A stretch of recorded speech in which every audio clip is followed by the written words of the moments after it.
Ya oke, halo shalom semuanya. Kembali lagi bersama saya Mr. Bagas. Kita akan melanjutkan pembelajaran materi kita agama Kristen kelas 7. Nah, sebelumnya saya mengucapkan terima kasih buat kalian yang sudah mengikuti penilaian harian bab 12 kelas 7 dan ya meskipun ada beberapa yang masih belum bisa ikut dan juga meskipun ya gimana ya, kalau bisa sih tugas kalian sih harus lengkap juga, harus semuanya lengkap dan harus aktif juga ya, pokoknya tugas-tugas lengkap, terus aktif juga di Google Meet seperti itu, dan kalau bisa sih nyalakan kamera seperti itu. Dan tapi ya entah kenapa kalian ini, ya ampun, karena kita belum bertemu sih. Kalau kalian udah ketemu, karena pendidikan itu tidak hanya sebuah ilmu materi, tetapi pendidikan karakter itu perlu. Makanya kan miss-nya itu adalah bahwa maksudnya kesenjangannya itu, kekurangannya itu adalah di saat pembelajaran jarak jauh yang harusnya pendidikan karakter pun bisa didapatkan di sekolah, tapi kalian hanya jauh nih, kita tidak bisa ke sekolah, jadi hanya kalian mendapatkan pendidikan materi saja. Sedangkan ke pendidikan karakter kita paling hanya bisa mendisiplinkan kalian dalam hal tugas dan juga dalam hal Google Meet seperti itu, kayak waktu, deadline seperti itu. Tapi nyatanya dalam hal pendisiplinan pengumpulan tugas pun, bahkan kedisiplinan waktu dalam Meet atau apapun, kalian masih kurang seperti itu. Dan perlu ekstranya orang tua di rumah, kami himbau untuk sangat amat mohon sekali bantuannya kepada orang tua agar anak-anak bisa mengikuti pembelajaran dengan baik, dengan mengutamakan kedisiplinan di rumah seperti itu. Karena kalau anak-anak belajar di sekolah, maka kedisiplinan itu di sekolah sudah menjadi tanggung jawab kami sebagai guru, sebagai pengajar seperti itu. Makanya sangat amat banyak yang lalai gitu, terutama untuk PJOK. Dari 21 anak hanya yang mengumpulkan 8 gitu. Harusnya kan kalau setengahnya 10 atau 11 orang aja nggak nyampe 50%. Saya sebagai guru PJOK pun turut sedih untuk melihat ini. Dan langsung saja buat kalian yang belum siap, silakan siap-siap dulu. Yang belum mandi mandi dulu, yang belum makan dulu. Pokoknya kalian harus siap. Kalian harus siapkan buku kalian, buku paket pelajaran kelas 7, dan juga kalian harus siapkan Alkitab kalian. Dan sebelum kita lanjutkan, mari kita berdoa terlebih dahulu. Tuhan Yesus, terima kasih Tuhan atas karena kasih-Mu dan kemurahan-Mu bagi setiap kami Tuhan, hingga sampai pada saat hari ini kami bisa merasakan hikmat dan juga kasih karunia yang Kau berikan bagi setiap nafas kami Tuhan Yesus. Tuhan, berikanlah kami kepintaran dan juga hikmat agar kami bisa mengerti dan memahami setiap materi pembelajaran yang akan disampaikan oleh guru. Dan Tuhan Yesus, Kau rapi bibir pikiran mulut hamba yang akan menyampaikan materi setiap pembelajaran kepada anak-anak SMP kelas 7. Dan dalam nama-Mu Tuhan, kata selamanya ampun atas kesalahan kami dan dosa-dosa kami Tuhan.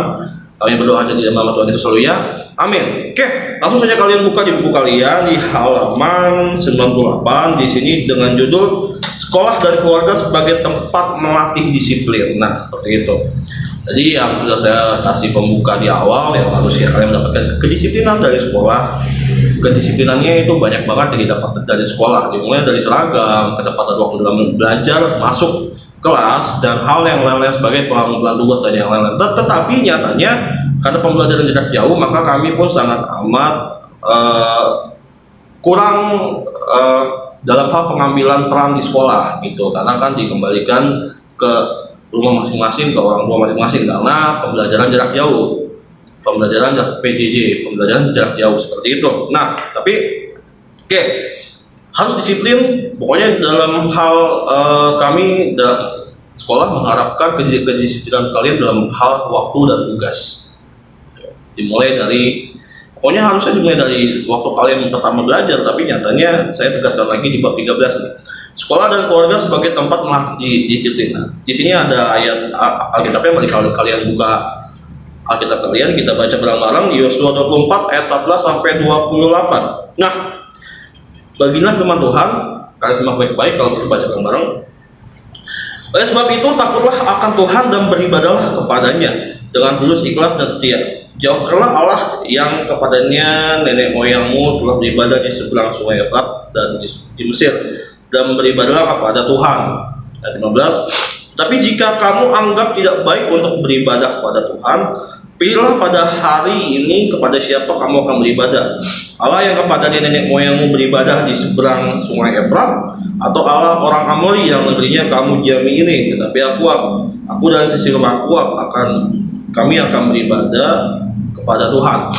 Ayat 16. Lalu bangsa itu menjawab, jauhlah daripada kami meninggalkan Tuhan untuk beribadah kepada Allah lain. Ayat 17. Sebab Tuhan Allah kita dialah yang telah menuntun kita dan nenek moyang kita dari tanah Mesir, dari rumah perbudakan, dan yang telah melakukan tanda-tanda mukjizat yang besar ini di depan mata kita sendiri, dan yang telah melindungi kita sepanjang jalan yang kita tempuh dan di antara semua bangsa yang kita lalui. Ayat 18. Tuhan menghalau semua bangsa dan orang Amori penduduk negeri ini dari depan kita. Kami pun akan beribadah kepada Tuhan, sebab dialah Allah kita. Ayat 19. Tapi Yosua berkata kepada bangsa itu, tidaklah kamu sanggup beribadah kepada Tuhan, sebab dialah Allah yang kudus. Dialah Allah yang cemburu, ia tidak akan mengampuni kesalahan dan dosamu. Ayat 20. Apabila kamu meninggalkan Tuhan dan beribadah kepada Allah asing, maka ia akan berbalik daripadamu dan melakukan yang tidak baik kepada kamu, serta membinasakan kamu, setelah ia melakukan hak yang baik kepada kamu dahulu. Ayat 21. Tetapi bangsa itu berkata kepada Yosua, tidak hanya kepada Tuhan saja kami akan beribadah. Ayat 22. Kemudian berkatalah Yosua kepada bangsa itu, kamulah saksi terhadap kamu sendiri bahwa kamu telah memilih Tuhan untuk beribadah kepadanya. Jawab mereka, kamilah saksi. Ayat 23. Ia berkata, maka sekarang jauhkanlah Allah asing yang ada di tengah-tengah kamu dan condongkanlah hatimu kepada Tuhan Allah Israel. Ayat 24. Lalu jawab bangsa itu kepada Yosua, kepada Tuhan Allah kita kami akan beribadah dan firman-Nya akan kami dengarkan. Ayat 25. Pada hari itu juga Yosua mengikat perjanjian dengan bangsa itu dan membuat ketetapan dan peraturan bagi mereka di Sikem. Ayat 26. Yosua menuliskan semuanya itu dalam kitab hukum Allah. Lalu ia mengambil batu yang besar dan mendirikannya di sana sebagai pohon besar, di bawah pohon besar di tempat kudus Tuhan. Ayat 27. Kata Yosua kepada seluruh bangsa itu, sesungguhnya batu inilah akan menjadi saksi terhadap kita, sebab telah didengarnya segala firman Tuhan yang diucapkannya kepada kita. Sebab itu batu ini akan menjadi saksi terhadap kamu, supaya kamu jangan menyangkal Allahmu. Sesudah itu Yosua melepas bangsa itu pergi masing-masing ke milik usahanya. Katakan amin. Amin. Oke, jadi dari maksud ayat ini adalah bahwa Yosua berulang-ulang kali menanyakan keseriusan bangsa Israel. Engkau mau memilih menyembah mana gitu? Karena sudah berkali-kali Allah telah dibuat cemburu, Allah telah dibuat murka oleh bangsa Israel. Padahal bangsa Israel itu adalah bangsa yang dikasih oleh Allah, bangsa yang dipilih oleh Allah gitu Pak.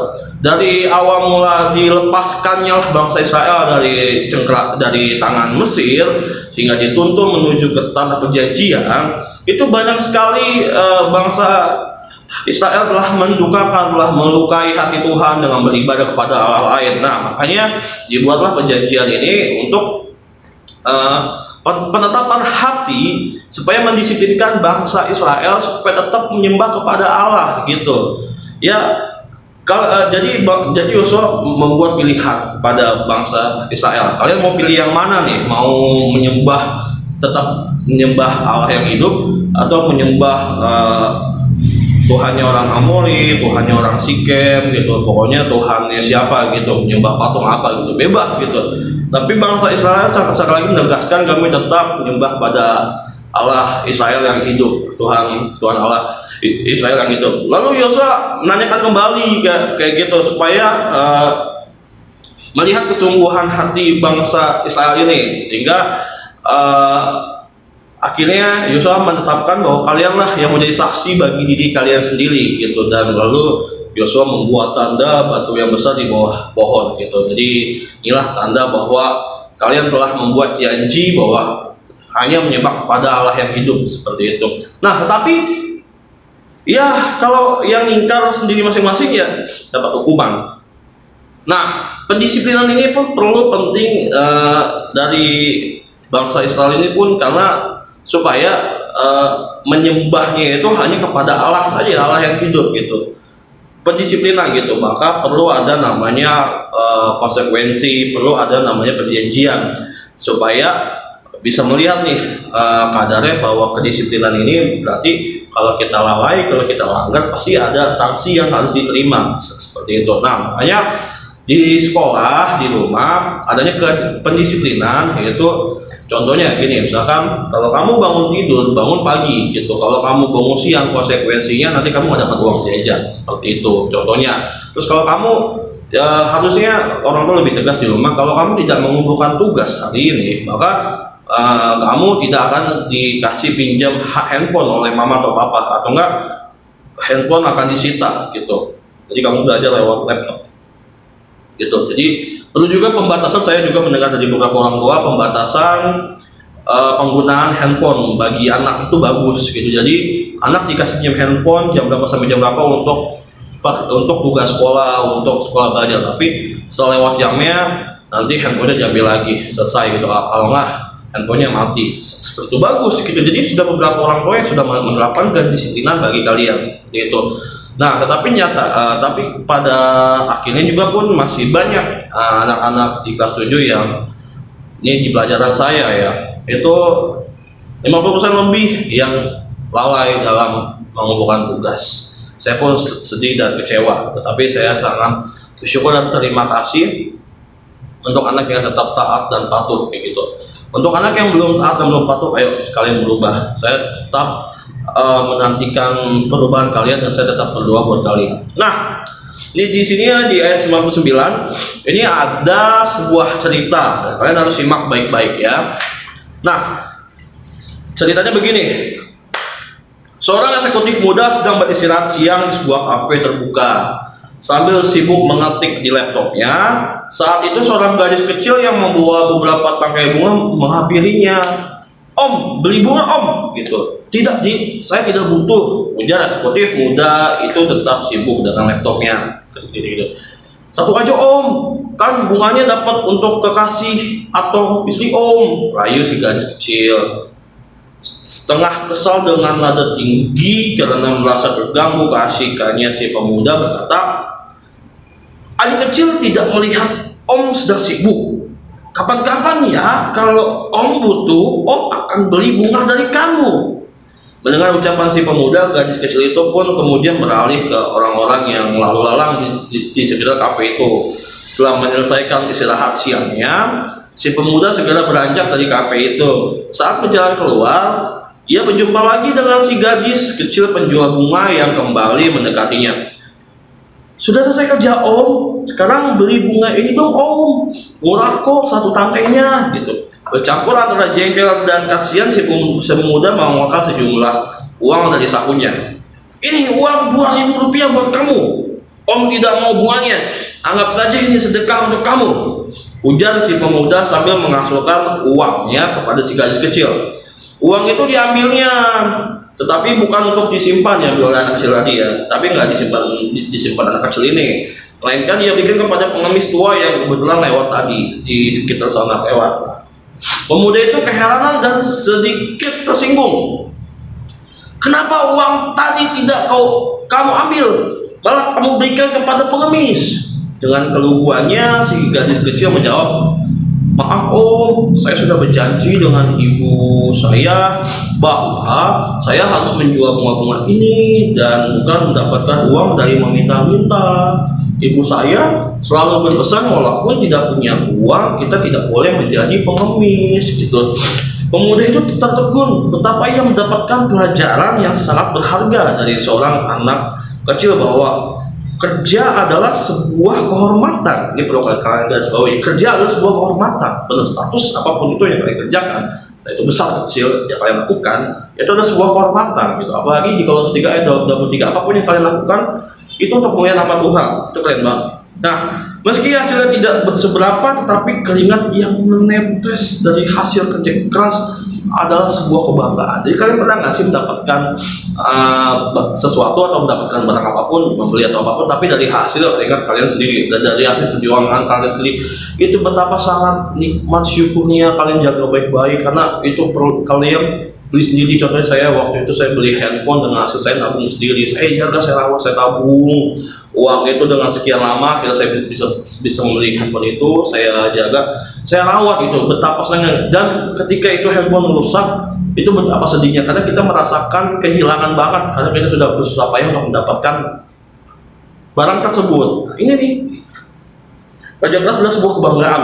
Si pemuda itu pun akhirnya mengeluarkan dompetnya dan membeli semua bunga itu, bukan karena halaman berikutnya, bukan karena kasihan, tetapi karena semangat kerja dan keyakinan si anak kecil yang membelinya pelajaran berharga bagi dirinya. Nah, belajar dari cerita inspirasi tadi, nilai-nilai luhur yang nampak adalah kerja keras dan disiplin tidak mengenal usia. Semua orang membutuhkan disiplin diri dari kerja keras untuk mencapai hidup yang baik. Gitu. Bisa aja si anak kecil tadi yang nggak disiplin, nggak dengar kata omongan mamanya gitu, diambil uangnya, dia terima gitu, selesai, dia cuma dapat 2.000. Tapi kalau dia tetap disiplin taat sama mamanya, dia nggak mau terima hasil uang pemberian gitu aja, tapi dia tetap mau menjual bunga itu, dia ternyata mendapatkan lebih dari 2.000 itu. Keren banget. Dari buah dari hasil kedisiplinan ini adalah luar biasa banget. Banyak berkat yang mengalir dari kedisiplinan seperti itu. Jadi kayak kedisiplinan kalian untuk mengumpulkan tugas pun itu sangat penting. Jadi kalian rajin, taat, disiplin mengumpulkan tugas on time. Jadi alasan gini, nggak ada tuh anak-anak yang alasan dikejar-kejar waktu, dikejar-kejar tugas numpuk, terus kalian semakin berat beban mengerjakan tugas di rumah, guru cuman ngasih tugas, guru cuman ngerjain siswa. Itu hanya omongan anak-anak yang malas, anak-anak yang nggak disiplin dalam mengumpulkan tugas. Coba kalau kalian disiplin mengumpulkan tugasnya tepat waktu, terus kalian mengerjakan tugasnya dengan baik, santai, kalian bisa menikmati kehidupan. Ya, tugas udah semua. Jadi di saat kalian sudah di saat teman-teman lainnya masih sibuk tugas apa gitu, kalian yang sudah selesai, kalian nyantai, bisa hahihi, bisa tawa-tawa, bisa main gitu, jadi kalian bisa menikmati waktu lebih itu. Nah, itulah manfaat buah dari kedisiplinan. Hanya kalian kumpulin tugas, jangan malas, kayak gitu. Nah, bukan hanya disiplin dan kerja keras, tapi juga pembentukan nilai moral di dalam diri seseorang. Jadi pesan dari saya di disiplin buat kalian adalah disiplin untuk kumpulkan tugas, disiplin bantu orang tua. Disiplin berkaitan dengan moral. Hanya orang yang menerapkan moralitas dalam hidupnya yang mampu menghargai dan mewujudkan disiplin dalam hidupnya. Jadi kalian kalau yang punya moral itu maksudnya adalah harga diri, nilai kedirian kalian, moral kalian tuh, bahwa kalian saya punya moral, saya punya tanggung jawab, saya punya harga diri, gitu. Disiplin, tanggung jawab. Gadis kecil yang ada dalam cerita tersebut memberi contoh betapa ia menerapkan disiplin hidup dengan bekerja keras. Meskipun memang anak-anak dilarang bekerja, tapi di banyak tempat karena kemiskinan orang tua, maka anak-anak takut ikut bekerja mencari nafkah. Jadi ya meskipun anak-anak ya sebenarnya ada undang-undang ya anak-anak tidak boleh dipekerjakan, tapi karena banyak kemiskinan di beberapa tempat, akhirnya terpaksa orang tua mempekerjakan anak tersebut seperti itu. Nah, di awal pertemuan ini kamu dapat mempresentasikan hasil temuanmu dari berbagai sumber, ya paling dari internet, tentang apa itu disiplin, apa gunanya bagi kalian. Di bahasa tadi di SMP tulis disiplin adalah, terus lalu di pertanyaan kedua, mengapa anak SMP perlu belajar disiplin dan menerapkannya dalam hidup? Mengapa kalian pentingnya belajar disiplin? Kalian kerjakan tugas satu, kalian menjawab 2 soal ini. Ayo, dimulai dari kalian mengerjakan tugas ini. Kalau bisa kumpulkan sekarang ya sekarang, kayak gitu. Oke, cukup sekian dan terima kasih. Mari kita berdoa. Tuhan Yesus yang baik, terima kasih Tuhan atas karena kasih-Mu dan kemurahan-Mu bagi setiap kami. Tuhan, kami setelah selesai belajar dan kiranya kami bisa menerapkan kedisiplinan dalam kehidupan kami, sehingga kami mempunyai moralitas yang baik dan juga kami mempunyai dan mendapatkan berkat dari hasil kedisiplinan kami. Tuhan Yesus, dan ampuni atas setiap kesalahan kami dan dosa-dosa kami Tuhan, dan Kau berkati sekolah dan B, Kau berkati siswa-siswi dan B dan kedua orang tua mereka dan keluarga mereka. Terpujilah namamu Tuhan, kekal selamanya. Kami berdoa di dalam nama Tuhan Yesus. Amin. Oke, cukup sekian, terima kasih. Tuhan Yesus memberkati. God bless you.